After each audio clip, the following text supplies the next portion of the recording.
기도하겠습니다. 사랑이 많으신 하나님 아버지, 주님의 거룩한 날에 우리를 불러주시고 주님 앞에 찬양과 경배드리게 하시니 감사합니다.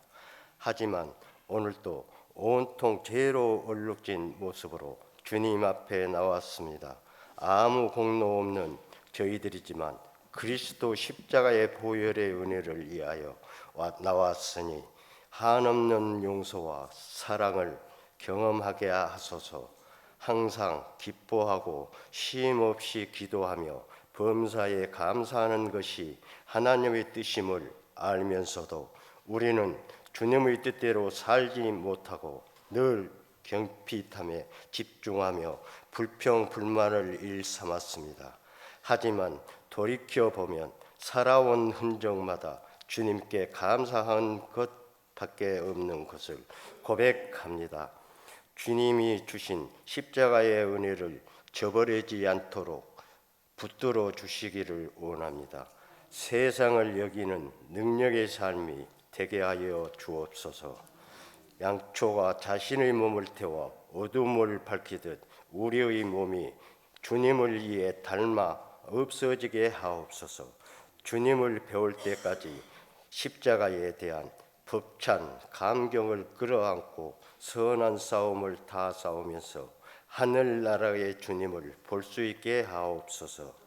우리에게 믿지 않는 많은 영혼들이 불러되게 본이 되게 하여 주옵소서. 은혜와 사랑의 주님, 무진교회를 위해서 기도하오니 주님의 피값을 주고 사신 이곳에 무진교회를 건물만 그럴듯하고 십자가를 성실한 교회가 되지 않게 하시고 십자가의 정신과 복음이 깊게 스며들게 하셔서 교회를 찾는 모든 성령들이 십자가의 예수 그리스도를 만나게 하시고 가슴 찢는 해신과 그리스도의 피조물로 그 십자가의 감격을 머리가 아닌 가슴으로 체험하는 영적 부흥이 있게 하소서.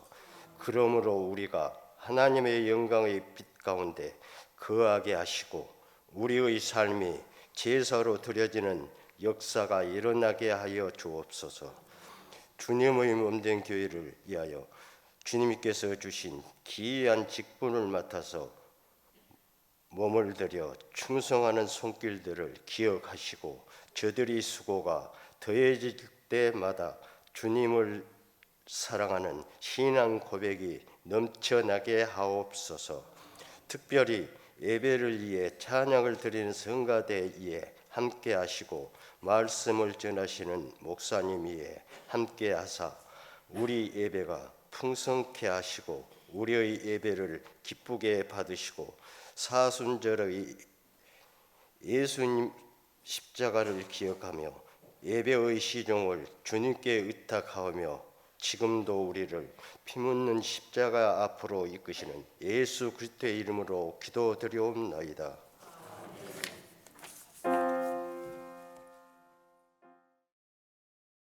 마태복음 23장 23절부터 오늘 8절까지만 교독하겠습니다. 23절부터 28절까지 교독합니다.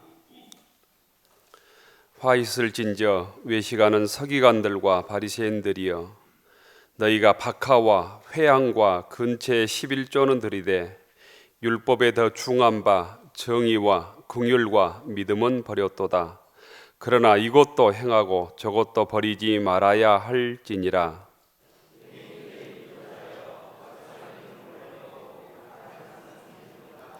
화 있을진저 외식하는 서기관들과 바리새인들이여, 잔과 대접의 겉은 깨끗이 하되 그 안에는 탐욕과 방탕으로 가득하게 하는도다.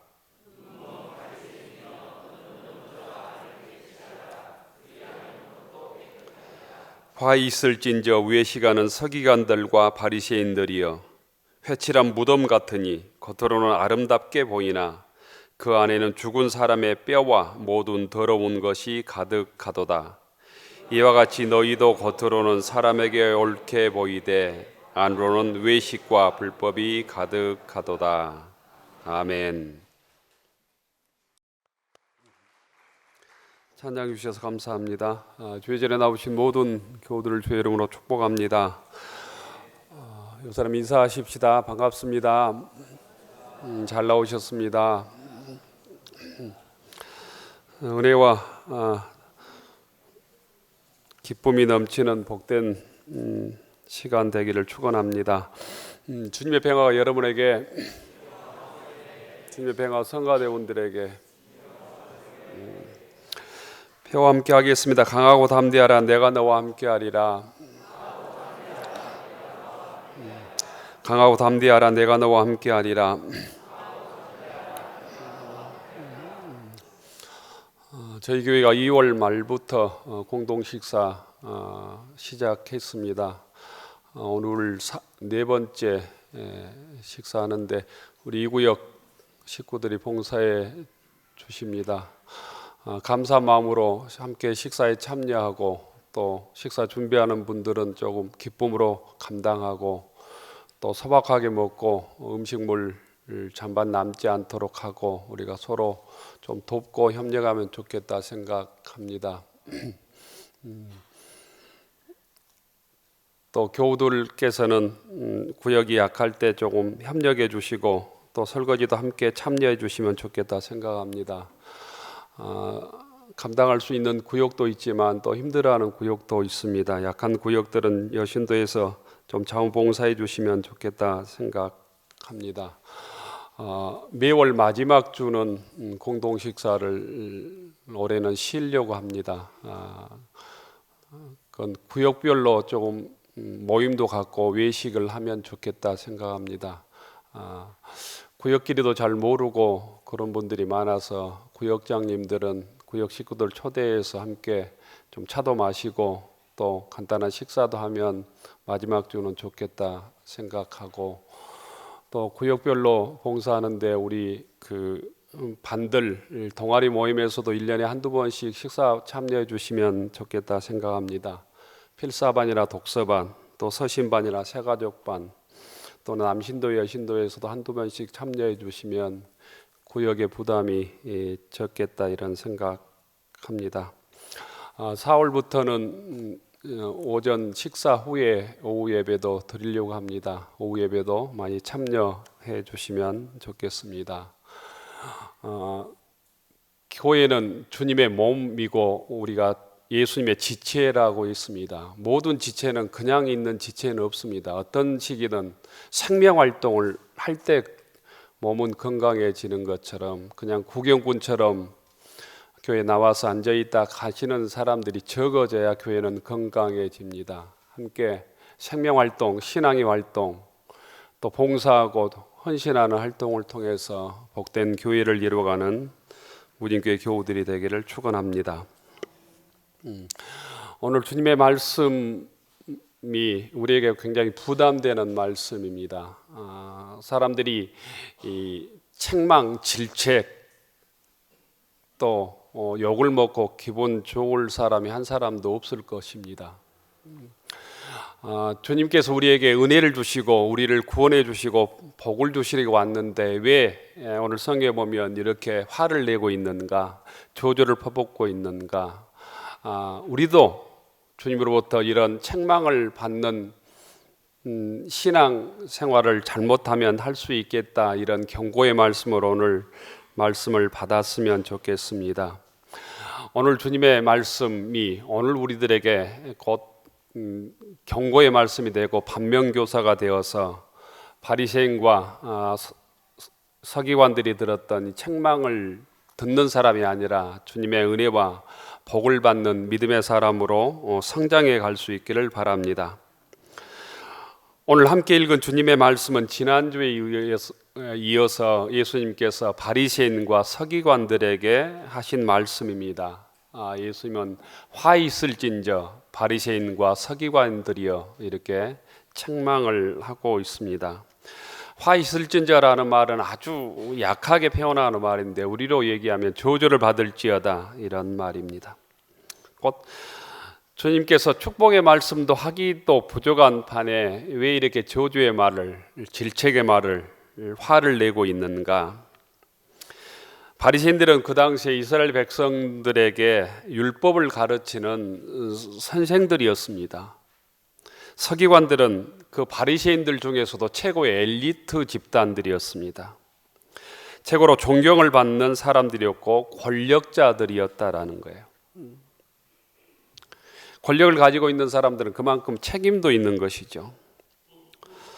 예수님은 왜 유독 바리새인과 서기관들을 향해서 이런 저주에 가까운 책망을 하고 계실까? 그 시대 권력자 중에서는 또 다른 당파들도 있었습니다. 사두개인들도 있었고 제사장들도 있었습니다. 그런데 그 당시에 사두개인들이나 제사장들은 영적 지도력, 영향력이 바리새인과 서기관들보다는 떨어졌습니다. 영향력이 별로 없었다는 것입니다. 일반 백성들은 바리새인과 서기관들의 곧 신앙의 지도, 영적 지도를 받으며 곧 신앙생활을 했습니다. 유대교를 섬겼다는 것입니다. 그런데 그 바리새인과 서기관들의 잘못된 신앙의 가르침 때문에 이스라엘 백성들이 바른 신앙생활을 하지 못했기 때문입니다.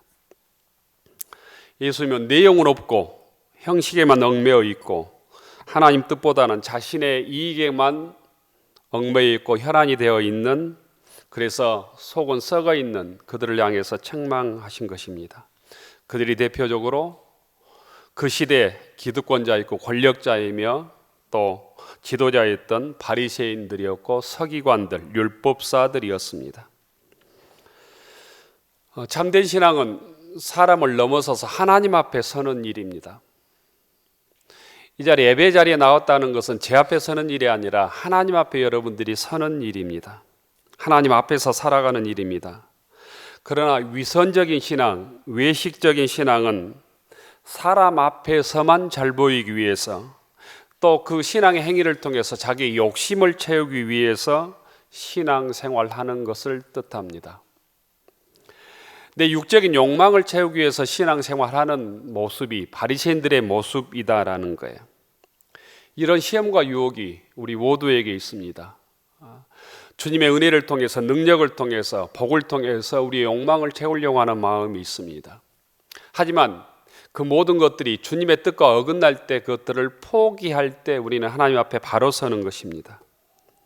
오늘 주님의 말씀이 우리의 신앙을 돌아보는 경고의 말씀이 되기를 바랍니다. 예수님은 바리새인과 서기관들을 책망하시면서 오늘 성경에서는 크게 두 가지 문제를 지적합니다. 첫째는 11조에 관한 문제입니다. 두 번째는 유대인의 정결법에 관한 얘기를 하고 있습니다.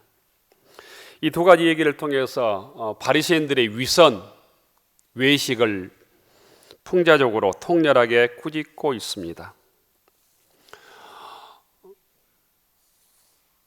이스라엘 백성들은 농산물에 관한 11조 규정으로 해마다 씨를 뿌려서 밭에서 거둔 소출, 농산물은 또 과일들은 10분의 1을 하나님께 드려야 했습니다. 이런 11조 규정이 구약의 신명기와 레위기 27장 30절에 정확히 나와 있습니다. 구약에서 11조의 시작은 감사의 표시로 시작이 됩니다.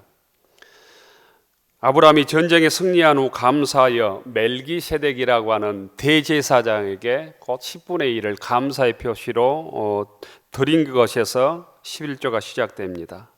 이 11조는 모세 시대의 율법으로 규정이 됩니다. 이 11조는 하나님을 섬기기 위해서 구별된 레위 족속을 부양하는 데 대부분 사용됩니다. 요즘 말로 하면 하나님의 일을 위해서 사용되는 헌금과 같은 게 11조의 시작입니다. 그런데 바리새인과 서기관들은 이 율법으로 정해진 농산물의 11조, 과일의 11조만 드리지 않았다는 거예요. 그들은 하나님을 너무나 사랑해서 그것을 넘어서서 채소의 11조까지 드리기 시작합니다. 채소의 11조가 오늘 박하와 효양과 근채 11조까지 드렸다는 말입니다. 박하는 음식에 넣는 향신료를 의미합니다. 민트 종류입니다. 우리 음식에 넣는 후춧가루 같은 것이 곧 박하입니다.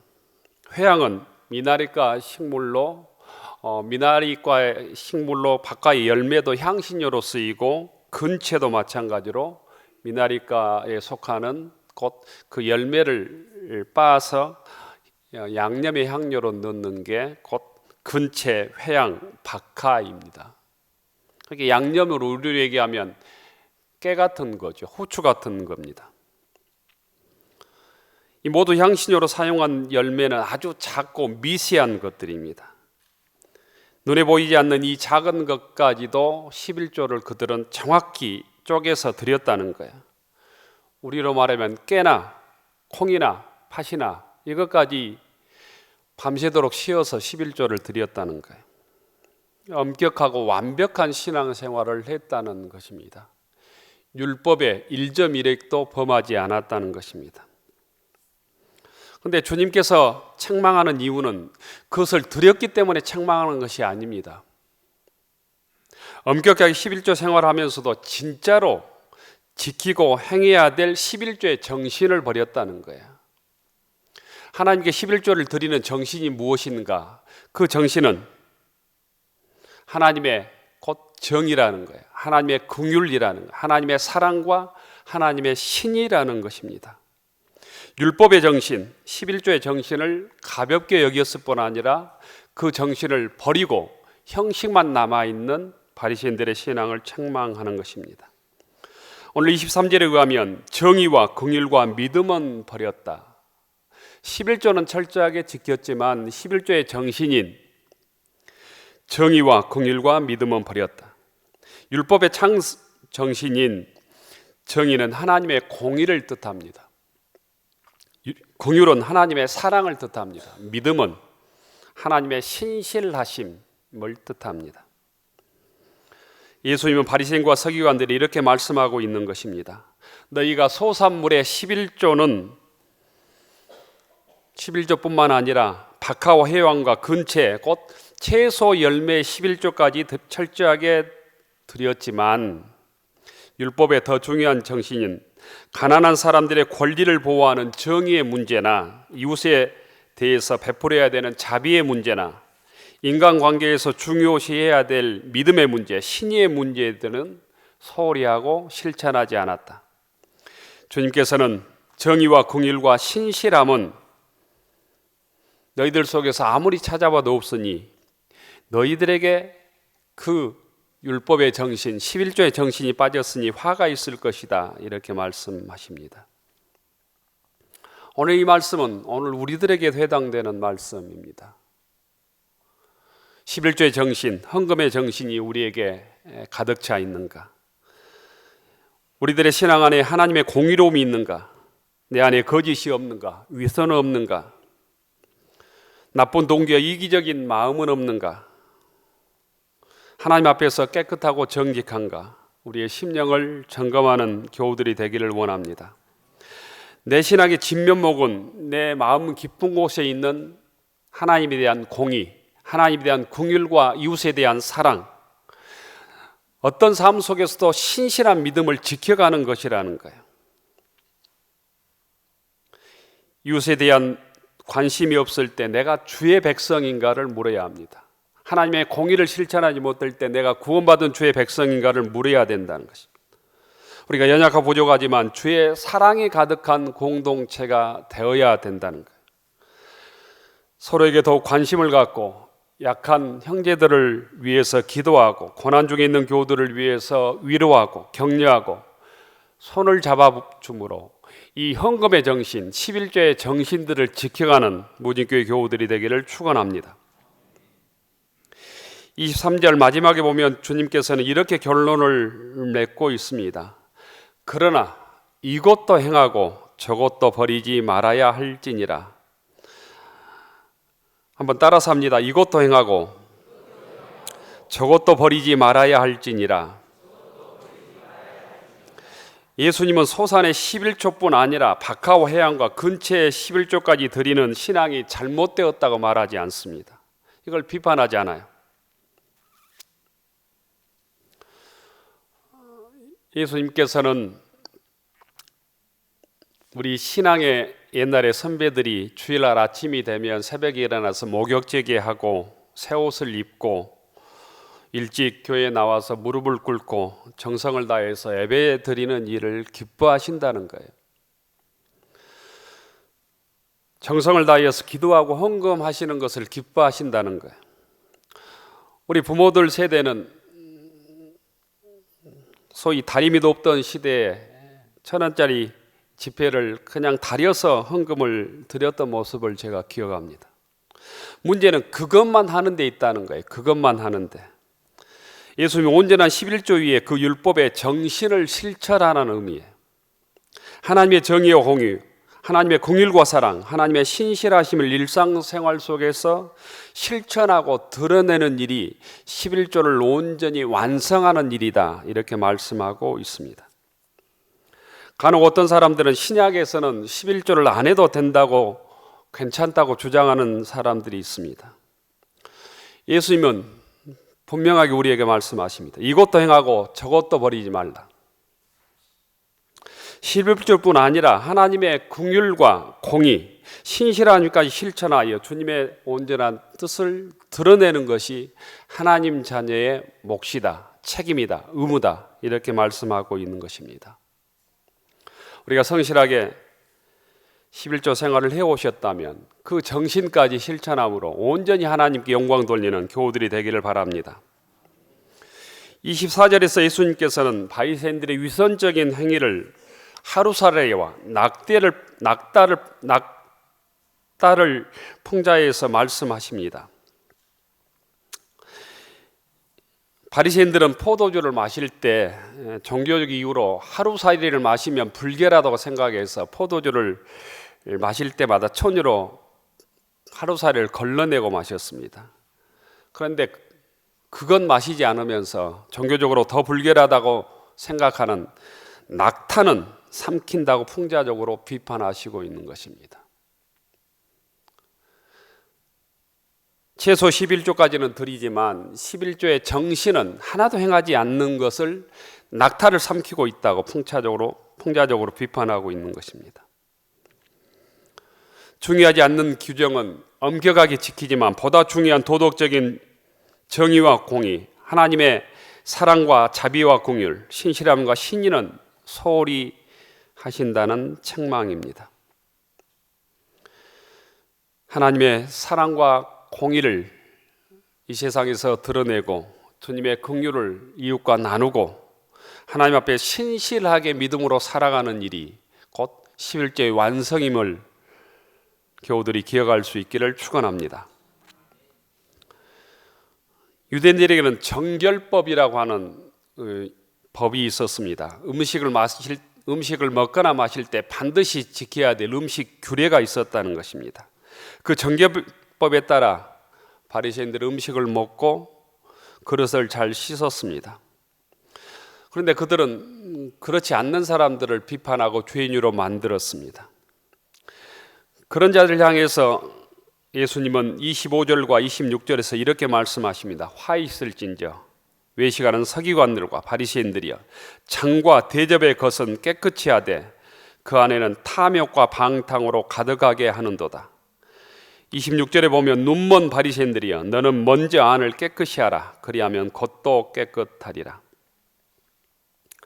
바리새인들의 위선과 외식을 비판하신 말씀입니다.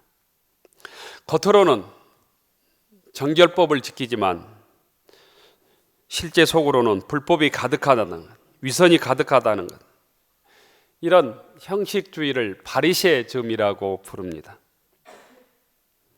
그러면서 33절에 보면 예수님은 뱀들아, 독사의 새끼들아, 너희가 어떻게 지옥의 판결을 피하겠느냐, 이렇게 책망하십니다. 주님께서는 26절에 보면 이런 처방을 내리십니다. 눈먼 바리새인들이여, 너는 먼저 안을 깨끗이 하라. 그리하면 겉도 깨끗하리라. 우리 안에 있는 죄와 탐욕의 문제, 우리 안에 있는 방탕의 근거를 제거하라는 거예요. 주님께서는 우리를 성령의 전이라고 했습니다. 성령이 거하시는 성전이다. 성령이, 하나님의 영이 거하시는 성전이다는 말씀. 우리 안에 탐욕과 부정직을 제거할 때, 미움과 시기를 제거할 때, 음란하고 타락한 마음을 물리칠 때 우리는 거룩한 주님의 지체, 성전이 된다는 것입니다. 아무리 우리가 목욕 제기를 해도 깨끗한 옷을 입었다 할지라도 우리 속에 방탕한 마음이 있다면, 음란한 마음이 있다면, 미움과 시기로 가득 차다면 우리의 몸은 타락한 몸이라는 거예요.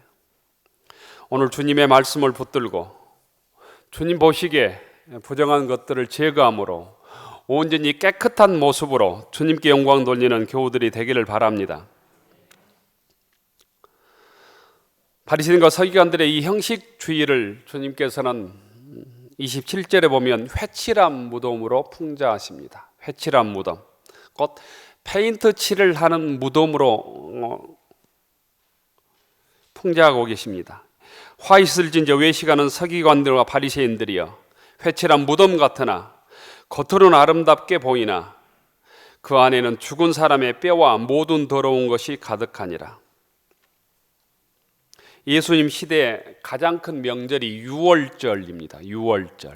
우리로 얘기하면 곧 해방절 같은 절기인데 유월절에 다가오면 이스라엘 모든 사람들이 남자들은 예루살렘으로 와서 예배를 드려야 했습니다. 길가 옆에 있는 무덤에 6월절이 되면 소위 회를 칠했습니다. 페인트를 칠했다는 거예요. 모든 무덤에. 그렇게 하얀 페인트를 칠한 무덤에 햇빛이 비치면 찬란하게 보였다고 그럽니다. 지금도 예루살렘에 가면 그 무덤을 반드시 볼 수 있습니다.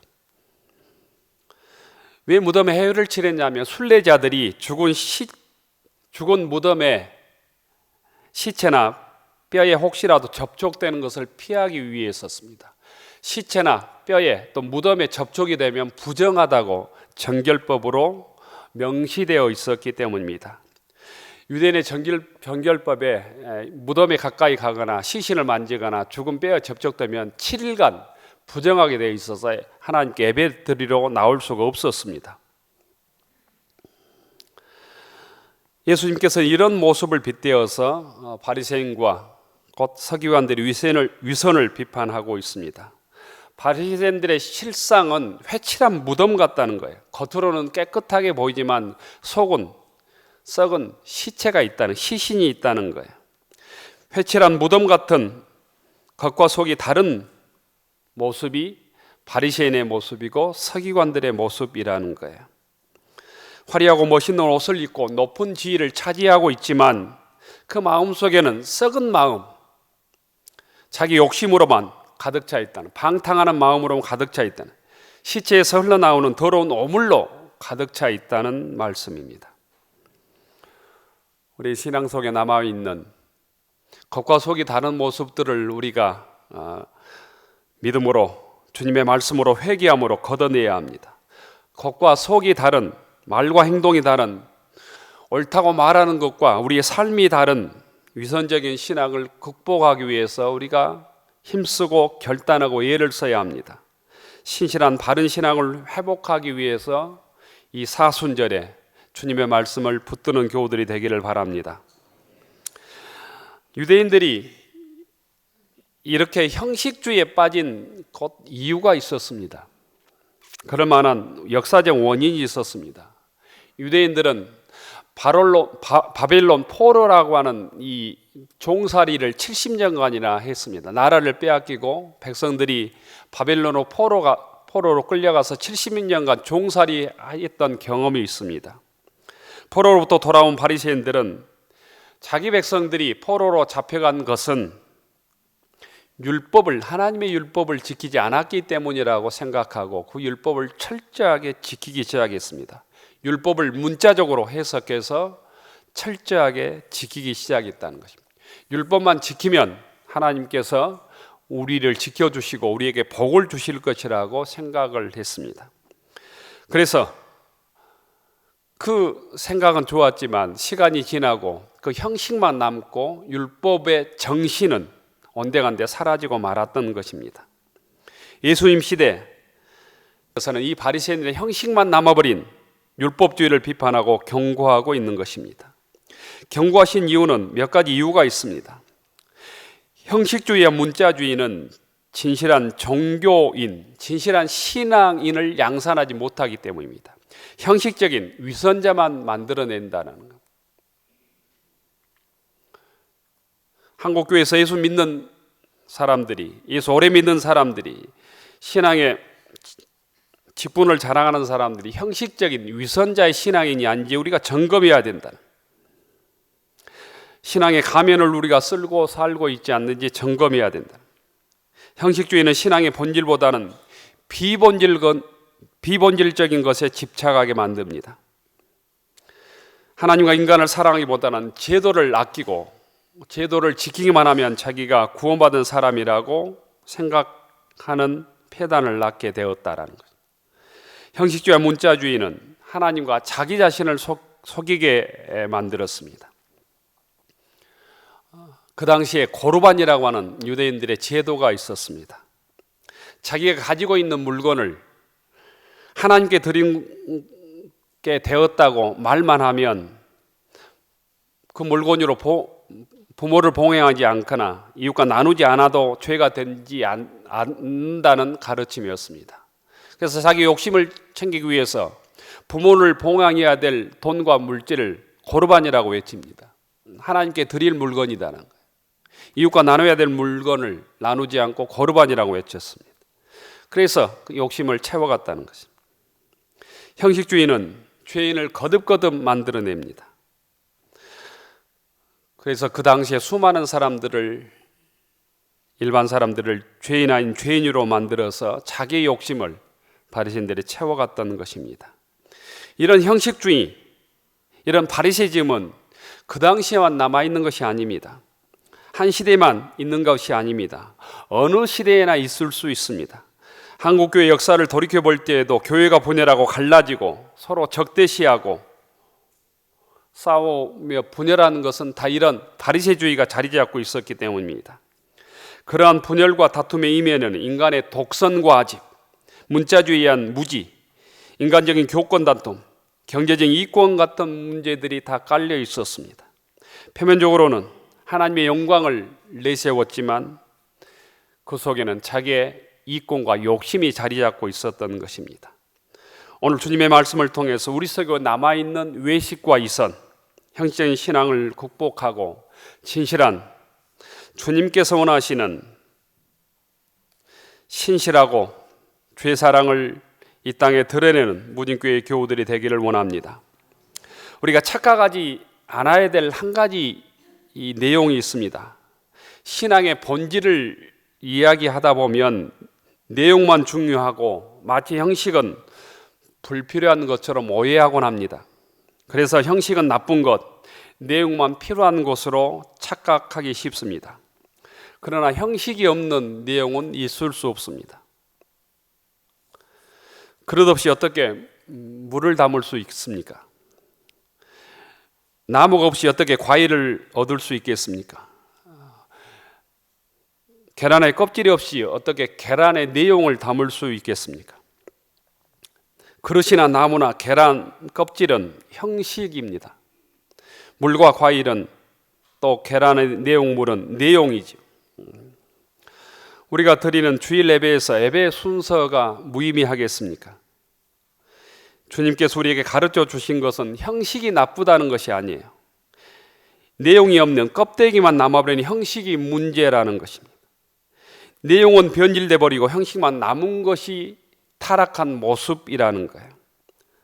가령 사랑이 없는 말씀, 순종이 없는 제사, 감사가 없는 헌금, 보이기 위한 믿음, 나만을 위한 소망, 임재가 없는 예배, 기쁨이 없는 찬양, 복음이 없는 교회. 주님은 내용이 없는 형식을 받으시지 않는 것이지 형식 자체를 부정하거나 잘못되었다고 말씀하지 않습니다. 주님께서는 율법을 폐하러 온 것이 아니라고 분명하게 우리에게 말씀하십니다. 율법을 완성하러 왔다고 말씀하시죠. 시간이 흐르자 형식만 남은 율법의 본질을 사랑을 담아서 완성하기 위해서 주님께서 우리에게 오셨다고 말씀합니다. 주님께서 우리에게 형식을 없애라, 형식이 무의미하다고 말씀하신 것이 아니라 형식의 내용을 채우라고 말씀합니다. 제사에 순종을 담으라고, 예배의 마음을 담으라고, 율법의 사랑을 담으라고 말씀하시는 거예요. 형식은 내용을 담는 그릇입니다. 여러분 집에서 귀한 손님을 대접한다고 생각해 보십시오. 형식만 있고 내용이 없다는 것은 상위에, 테이블 위에 빈 그릇만 내놓는 것 같습니다. 반대로 형식이 없이 내용만 있다고 하는 것은 그릇 없이 음식물만 그 테이블 위에 올려놓는 것과 같은 것입니다. 손님을 귀하게 접대하려면 깨끗한 그릇 속에 맛있는 음식물이 담겨야 손님을 접대하는 주인의 마음이 전달되는 것입니다. 이처럼 형식과 내용은 반대나 대립되는 개념이 아니라 상호 보완적이며 하나가 없으면 서로 완성되지 않는 개념입니다. 교회는 하나님의 영광을 위해 주님의 은혜가 충만하기 위해서 제도와 형식을 만들고 그 제도 속에, 형식 속의 내용을 충만히 채워야 합니다. 우리의 문제는 그 형식 속에 내용을 채우지 않는다는 데 있습니다. 신앙의 내용은 없고 주의를 지키는 형식만 남아있는지 않는지 우리의 신앙을 점검해야 합니다. 주님의 사랑과 말씀은 없고 형식적인 신앙생활만 하고 있는지 우리가 점검해야 합니다.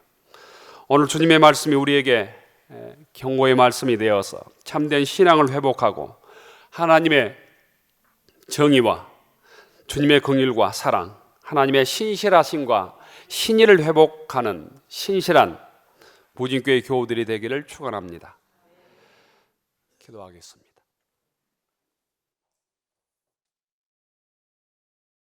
하늘으로 축원하옵나니 이제는 성부, 성자, 성령 삼위일체 하나님의 무한하신 사랑하심과 한량없는 은혜와 우리와 함께하시며 우리를 인도하심이 형식적이고 유선적인 신앙을 극복하고 우리의 심령을 정결케 하여 하나님의 정의와 공율, 하나님의 신실하심을 드러내며 주님의 몸된 교회를 섬겨가기로 다짐하는 교우들 머리 위에, 우리의 가정과 일터 위에, 우리의 자녀들 위에 이제로부터 영원까지 함께하여 주시기를 간절히 축원하옵나이다. 아멘.